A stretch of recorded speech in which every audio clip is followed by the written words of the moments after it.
ETF index mutual funds నేర్చుకుని stock మార్కెట్లో రాణించాలనుకుంటున్నారా? వెంటనే ఈ నెంబర్కి కాల్ చేయండి. మంచి స్టోరీ చెప్పండి. కోటి విద్యలు కూటి కొరకే చెప్దాం. అంతేగా. మహాభారతంలో భీష్ముల వారు అంపశయ్య మీద పడిపోయారు కదా. అవును. పడిపోయిన తర్వాత ఆయన చాన్నాళ్ళు జీవించే ఉన్నారు. మన మకర సంక్రమణం వచ్చేదాకా, ఉత్తరాయణ పుణ్యకాలం వచ్చేదాకా ప్రాణాలతోటి ఉన్నారు. అయితే ధర్మరాజు రోజు వచ్చి తాతగారిని ముత్తాతని దర్శించేవాడు. ఆయన ఎన్నో రకాల ధర్మ సంబంధమైన వ్యవహారాలన్నీ ధర్మరాజుకు చెప్పాడట. ఆ చెప్పిన వాటిలలో కొన్ని కథలు ఉన్నాయి. ఆ కథల్లో ఇదొక కథ అంటారు. ఓకే. ఆ కథల్లో ఇదొక చిన్న కథ. ఇదేంటంటే ప్రతి జీవికి కావాల్సింది అన్నమే. జీవికి ఏం కావాలి? మనకేం కావాలి? ఎండ్ ఆఫ్ ద డే అంతేగా. ఓ ముద్ద అన్నం వేసుకుంటే చాలు. ఇంత కష్టపడి అన్నానికి బాచిపోతే ఎట్లా అనిపిస్తుంది. ఆ వేళకి ఏదో ఒక్కొక్క ముద్ద పడితే తర్వాత ఇంక ఎన్ని వేషాలైనా వేస్తాం మనం. అది లేకపోయాక ఏదున్నా ప్రయోజనం లేదు కదా. దాని మీద ప్రతి జీవి అన్నాసక్తి కలిగిందే ఉంటుంది. కోటి విద్యలు ఎన్ని వేషాలు వేస్తారో ఆ వేషాలన్నీ కూడా కూటి కొరకే, భోజనం కోసమే. ఆ తర్వాత వేషం ప్లస్ మెయిన్ కావాల్సింది తిండి. దాని మీద ఒక కథ అన్నమాట. పూర్వం ఒక రాజ్యంలో ఒక పిల్లాడు 8-9 సంవత్సరాల పిల్లవాడు చనిపోయాడు. చనిపోతే సరే ఏం చేస్తారు పాపం, పిల్లాన్ని తీసుకొచ్చి వల్లకాట్లో వదిలిపెట్టి వెళ్ళిపోతారట. అక్కడ పద్ధతి. ఓహో. పిల్లాన్ని వల్లకాటుకు తీసుకొచ్చారు. బాడీని తెచ్చారు. తెచ్చాక సరే లోపలికి వచ్చి కూర్చున్నారు. ఆ బాడీని అక్కడ పెట్టుకుని ఏడుస్తున్నారు. ఏడుస్తుంటే ఒక రాబంది వచ్చింది బయటికి. అయ్యో అయ్యో, ఎంత చక్కటి పిల్లాడు, ఎంత బాగున్నాడు, చందమామల్లే ఉన్నాడు, ఎంతసేపు ఏడిస్తే మాత్రం తిరిగి వస్తాడా?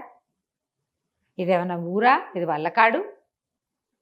చీకటి బెడగండ పడేసరికల్లా ఇక్కడికి సాకిని ఢాకిని గణాలు వచ్చేస్తాయి. భూతప్రేత పిశాచ గణాలన్నీ వస్తాయి. వాడిని వదిలిపెట్టి వాడితో పాటు మిమ్మల్ని కూడా పీకు తింటాయి. పిల్లాడిని వదిలిపెట్టి వెళ్ళిపోండి వెలుగుండగానే అని చెప్పింది. చెప్పేసరికల్లా వీళ్ళు నిజమే కదా, సాకిని గణాలు అవి వస్తే మనమేం చేస్తాం? పిల్లాడిని వదిలిపెట్టి లేచేట బంధుగణం. లేచేసరికల్లా కొంచెం అవతల పక్కగా ఒక బొరియలో కూర్చున్న నక్క ఒకటి బయటకు వచ్చింది. అయ్యో అయ్యో, వచ్చి ఇంకా గడి అయినా కాలేదు, అట్లా వదిలిపెట్టిపోతున్నారా? చుక్కల్లో చంద్రుడల్లే ఉన్నాడు పిల్లవాడు, చిటుకుని బతుకుతాడేమో వదిలిపెట్టి వెళ్ళిపోతే ఎట్లా? ఇక్కడే ఉంటే కాసేపటికి ఏ ప్రాణమో లేచొస్తే రాబందుకేముంది? పిశాచ కణాలు వచ్చి మిమ్మల్ని ఏం చేస్తాయి? అది అట్టాగే చెప్తుంది. అవి వచ్చేది శరీరాల కోసం, మనుషుల కోసం ఎందుకు వస్తారు? అవేమంటారు రావు. ఇదన్నీ ఇటాగే చెప్తుంది. పిల్లాన్ని వదిలిపెట్టి వెళ్ళబోకండి. ఉంటే చక్కగా బతికొస్తే పిల్లాన్ని తీసుకుపోవచ్చు, బతికితే కనుక. ఏ చల్లగాలికో పిల్లాడికి త్రాణం వస్తే బతకచ్చు కదా అన్నది. అనేసరికల్లా రాబందంది, అవురవురా, ఎవడైనా చచ్చినవాడు ఏనాడైనా బతికాడా? దానికేం తెలుసు? ఇంత కడు వృద్ధుని నేను, ఎంత ముసలివాణ్ణి. నా తర్వాత నేను చాలా పెద్దదాన్ని అయ్యాక వీళ్ళ అమ్మమ్మ పుట్టింది ఈ నక్కకి. ఇది పుట్టి 4 ఆదివారాలు కాలేదు. పిచ్చి మాటలన్నీ చెప్తుంది. ఎక్కడైనా చచ్చినవాడు బతుకుతాటండి. మరి వీళ్ళ అమ్మ రాలేదు, వీళ్ళ అమ్మమ్మ రాలేదు, వీళ్ళెవరు బతకలా, వీడేటా బతుకుతాడు? ఇంకా నయం, పొండి. నేను చెప్పే కదా, చీకటి పడితే ఇక్కడ చాలా చికాగ్గా ఉంటుంది, మీకు అర్థం కావట్లేదా ఆనంగానే నక్కంటది. అవురవురా, ఎంత మాట అంది. మా అమ్మమ్మ రాపోతే ఏమిటి? సావిత్రి మొగుడు సత్యవంతుడు బతకలా? సత్యనవాడిని బతికిచ్చాడు యమధర్మరాజు. అదే చూసాం, మనకు తెలుసు. అయిందా? చంద్రమతి కొడుకు హరిశ్చంద్రుడి కొడుకు లోహితాసుడు పావుగారు చచ్చిపోయాడు, అబ్బాయి బతకలా? అట్రటివాడే మీ పిల్లాడును. బ్రాహ్మణ బిడ్డ బతకేం చేస్తాడు? బతుకుతాడు వెళ్ళకని. ఈ జనాలు అది పోపో అంటోందని లేస్తున్నారు, ఇది ఉండండి అంటుందంటే నుంచుంటున్నారు. అర్థం కావటంలా వాళ్ళకి ఏం చెయ్యాలో ఊహ రావటంలా. వాళ్ళు దుఃఖంలో ఉన్నారు కదా. ఈ 9-10 సంవత్సరాల పిల్లాడు ఇంటి దగ్గర తల్లి, అమ్మమ్మ, ముత్త తల్లి ఏడ్చి చచ్చిపోతూ ఉంటారు. ఇక్కడి నుంచి వెళ్ళాలి, పొద్దున్న నుంచి తిండి లేదు, సహజం కదా. ఒక గంగలో మునిగెళ్ళటమో ఏదో చెయ్యాలి, ఇళ్ళకెళ్ళాలి, ఎవరిళ్ళకి వాళ్ళు చేరాలి, ఇంటి దగ్గర భోజనాలు ఏర్పాట్లు ఏవో ఉంటాయి. పాపం వాళ్ళు గింజుకుంటున్నారు, ఏం చేయాలో తెలియటల్లా.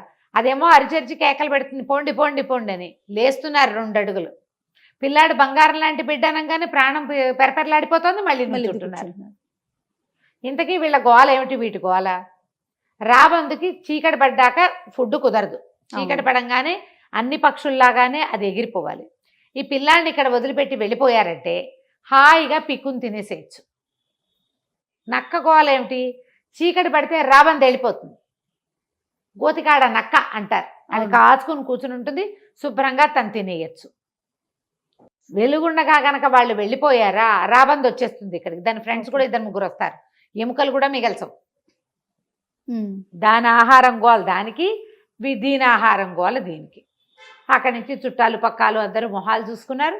ఒరే నాయన ఏదో చెప్తోంది కదా, బతికొస్తాడేమో, శివప్రార్థన చేద్దామని వందే శంభం ఉమాపతిం సురగురం అని శ్లోకాలు చదవటం మొదలుపెట్టారు. అక్కడి నుంచి ఆ రాబందు శాపనార్థాలు పెడుతుంది, నక్క శాపనార్థాలు పెట్టింది. వీళ్ళవేవి వినిపించుకోలేదు. రాబందు చెప్తూనే ఉంది, పొండి పొండి పొండి పొండి అని. అదేమో ఉండండి ఉండండి అంటుంది నక్క. వీళ్ళు శ్లోకాలు చదువుతుంటే కను చీకటి పడేసరికల్లా విహారార్థం పరమేశ్వరుడు వస్తూనే ఉంటాడు అక్కడికి ఎప్పటికప్పుడు.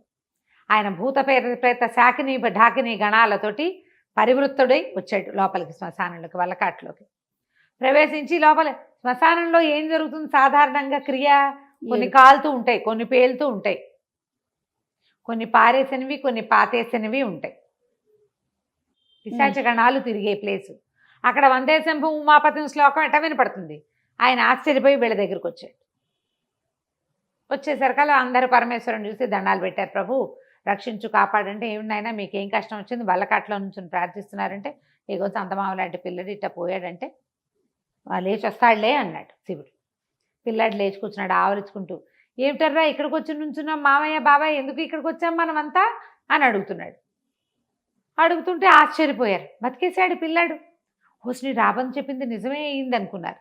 అక్కడి నుంచి నక్క తిట్టడం మొదలుపెట్టింది శివుడిని. ఎందుకు వచ్చావయ్యా నువ్వు మా ప్రాణం తీయటానికి అని.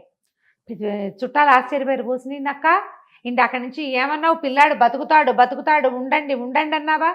నువ్వు బతుకుతాడనే ఆశ నువ్వు పెట్టినందుకే కదా మేము శివప్రార్థన చేశాము. ఆయన దిగొచ్చి వరం ఇచ్చి పిల్లాడిని బతికిచ్చాడు, ఇప్పుడు తిడతావేమిటంటే గట్టిగా అరిచింది నక్క. మీ పిల్లాడి కోసం చెప్పానా, నా తిండి కోసం చెప్పాను కానీ ఆహారం కోసం చెప్పుకున్నాను. మీ పిల్లాడు ఎందుకు, మీరెందుకు, నా పొట్టకూటికి కానప్పుడు ఎవరు మాత్రం మనకెందుకు, మన తిండికి కాకపోతే అనగానే రాబందంది, మహానుభావ బతికిచ్చావు, పోన్లే నక్క నోట్లో కరక్కాయ పడింది, బతికిస్తే బతికిచ్చావులే అన్నది. అనేసరికల్ శివుడు ఏమిటి మీ తగాదా అని కనుక్కున్నాడు. అప్పుడు నక్క చెప్పింది, చీకటి పడితే ఇవి ఆహారం నాకు మిగిలిపోతుందని నేను వెళ్ళనివ్వలేదు. రాబందేమో వెలుగుండగానే తన ఆహారం సంపాదించుకోవడం కోసం వాళ్ళని వెళ్ళిపోమంది ప్రభు. మా ఇద్దరి నోట్లోనూ కరక్కాయ కొట్టావు నువ్వు అంటే శివుడు నవ్వాడు. కోటి విద్యలు ఇంత ఇలువంతా కూటికే కదా, అంతేగా. ఇక నుంచి మీ ఇద్దరికి ఆకలి దప్పులు ఉండవు, ఆహారం దొరికినప్పుడు తినండి, లేనప్పుడు లేదు, లేకపోయినా మీకు వచ్చిన లోటేమీ లేదని వరం ఇచ్చాడట. రాబందుకి ఆహారం లేకపోయినా బతుకుతుంది, నక్క కూడా అంతే. ఆకలి దప్పిక ఉండవు, ఆహారం కనపడితే తింటాయి అవి. ఆకలి కోసం నీరసించటాలు ఏమీ ఉండవు వాటికి, లేదని చెప్పారు కథలో, మహాభారతంలోనే చెప్పబడింది అది. ఓహో. ఆకలి దప్పులు లేకుండా నక్క జాతికి రాబందు జాతికి వరం ఇచ్చాడట శివుడు. ఈ ప్రజలు ఈ పిల్లవాడిని పెట్టుకున్నారుగా, వాళ్ళు ఆ పిల్లాన్ని మోసుకుని ఇంటికి తీసుకుపోయారు. కథ కంచికి మనం ఇంటికి. నమస్తే నమస్తే. నమస్తే.